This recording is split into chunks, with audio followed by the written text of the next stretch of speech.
You are listening to The Data Edge, the podcast for facilities management, construction, and infrastructure teams who are ready to get time and money back with their data. I'm Stephanie Wiechers. I'm recording this one somewhere a bit different, so I'm in Norway right now. And it's a strange place to be talking about invoices, but stay with me, because the story I'm telling you today is about someone who also thought he was looking at the wrong thing entirely. Turned out he wasn't.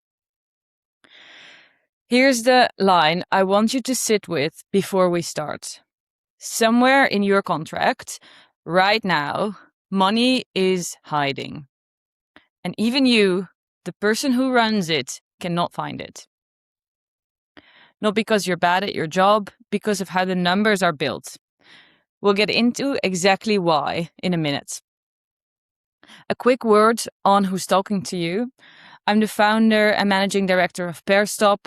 We work with FM and construction companies, taking their invoices, all of them, and sorting them properly, down to the individual line, so people can actually see what they bought, from whom, and what they paid for it.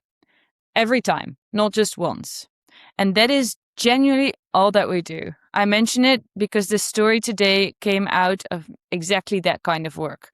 Simplifying the mess that data is to many people and making it just useful without all of the hassle and admin that it usually takes. So, this is the first of 3 stories that I'm telling you this month. A different job each time, same underlying problem. This week, it's a contract manager, and we're going to call him Mark.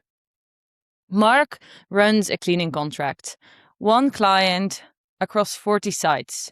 He's really good at his job. He's genuinely good. He knows every site. He knows the supervisors by name. He can tell you the client's mood before the client has even said anything. Last year, Mark got a feeling. If you've run a contract for long enough, you know this feeling. It's not a specific number that's wrong. It's more like the whole thing has been running so long that you've stopped trusting it. He thought money was leaking somewhere in that contract, but he just couldn't tell you where. So he did the thing that most contract managers do when they get that feeling. He opened the spreadsheet. 2 hours later, nothing. Totals by supplier, totals by month, they're all correct. Genuinely nothing wrong with any of it. And also completely useless, because none of it answered the actual question, which was, is this contract as profitable right now as it should be? Here's the part that should bother you a little bit.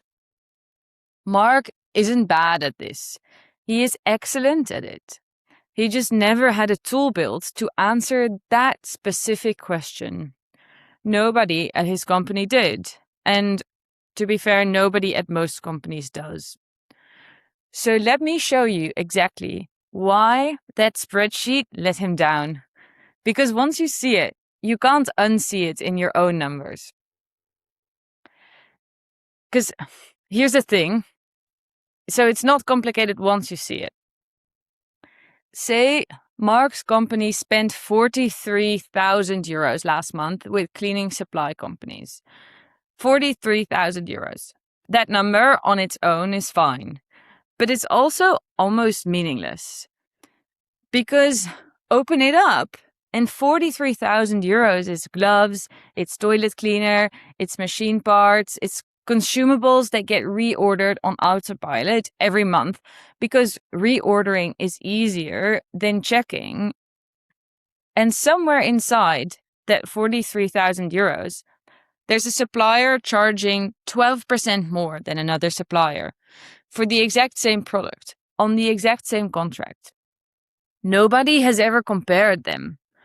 Not because nobody cares, because comparing that means opening every single invoice, line by line, all of it by hand. And I mean, nobody has 2 spare days a month lying around for that. I had somebody tell me once on a call just like this, we're not failing, we're just inefficient.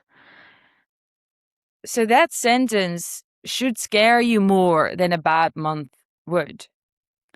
And a bad month gets noticed, but inefficient just gets absorbed quietly every month forever until somebody actually looks. So, what did Mark actually need? He didn't need more reporting. He already has reports. He didn't need a dashboard that he would open once and think, interesting, and then never open it again. He needed the invoices themselves, but properly sorted down to the line so the pattern was just visible without him spending 2 hours digging for it. So when we did that with his numbers, here's roughly what came out. 3 different suppliers selling the exact same consumables at 3 different prices on the same contract for over a year. And I mean, I want to be clear here. Nobody had done anything wrong. Nobody had done anything at all. It's business as usual. We're ordering consumables. We want them to be in stock on time for our contracts, for our projects, for our sites. And that is actually the whole point. This is not a story about someone cutting corners. It's a story about something that nobody has ever been able to see.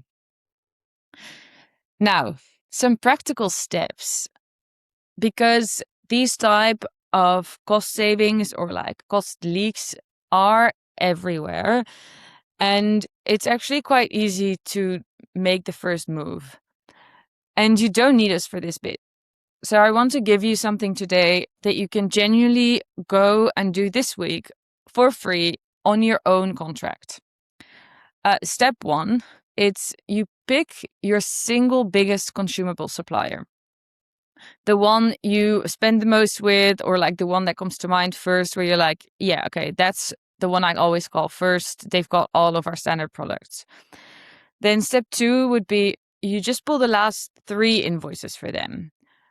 So not the totals at the bottom. We're going to look at the actual line items. Then the third step is you check, does that same item, like the same glove, the same bottle of cleaner, does it show up anywhere else in the contract from a different supplier? And then just compare, do these have a different price? So that's it. It's 3 simple steps. And that's the entire test that found Mark's leak. So most people have never run it because doing it for one supplier is quite tedious, and then doing it across 40 is why no one's ever going to do it at all. So just to make sure that that lands, pick the supplier, pull the invoices, check the line. Go do that this week, and genuinely, I would love to know what you find. So here is what I want you to take away from Mark's story. If somebody asked you today, right now, whether your best contract is as profitable as it should be, could you actually answer that? Not by gut feeling, an actual number. If you're not sure, you're absolutely not alone. Almost nobody can until they open up the invoices properly. Honestly, thank you for listening to this one all the way through from wherever you are listening today, on however many sites you are running. You're clearly someone who actually wants to get this right, or you wouldn't still be here 10 minutes in. I appreciate that. Next week, we have story number 2 of this mini series. A property team drowning in variable works quotes, and what happens when only 2 people on the entire team can tell if a price is fair. If you want to see how this works on your own numbers, the link and a number of free resources are in the description. See you next week.